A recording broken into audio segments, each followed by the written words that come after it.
Mermaid waters, that be our path. So I was Industrial Light and Magic's visual effects supervisor on Pirates of the Caribbean. The Mermaids was probably the biggest part of our work on the film. One of the big challenges for us was to explore how creature-like to make them and how predatory versus how much they would be like the actresses that performed them. The mermaids were going to have to sort of strike a balance between extremely beautiful, this seductive, beautiful siren, and very monstrous and creaturey and vicious, because there was going to be a whole attack scene where they, drag the sailors to their death. We actually went down the path of making them quite scary. They had very extreme sort of texture, like a lot of prominent scales, sort of the patterning that you would find on some of the more dangerous sea predators. We played with very silvery skin so that you'd have little accents and little glints, so they seemed a little bit more creepy. There'll be mermaids upon us within the hour, you mark my words.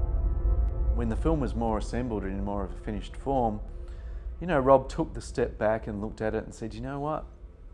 I really love the actresses and I really want to see them in the Mermaids. It was kind of an interesting thing because we had to really turn the whole production around. And what's dangerous about that is suddenly you're veering towards the uncanny valley. The idea that as something looks more human, it becomes a lot harder to achieve something that people will believe. We used facial motion capture, we used all of our skin shading technology we developed over the years, and it was quite a big change, a big challenge, and we worked around the clock basically to pull it off.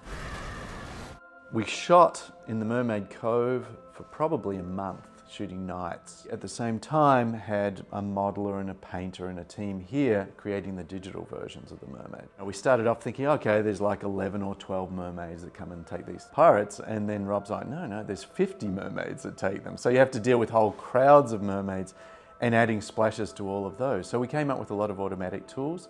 We used some of our best water simulation technology, and then shot a bunch of elements of people in black suits splashing around in, wading pools. It's hard work, and it really, some of the water simulation stuff is just, it blows your mind. There's a lot of math, you have to really understand fluid dynamics. We have some very clever people who are experts in that, and it was really hard for them. Luckily, we also have a bunch of really talented compositors who are able to combine all these elements and make them really sit together in the scene. You have to be able to simulate something so it looks physically real, but then you have to be able to art direct it as well and make it do what you want it to do. Trying to capture something like that is tremendously challenging, and you need to use every trick in the book.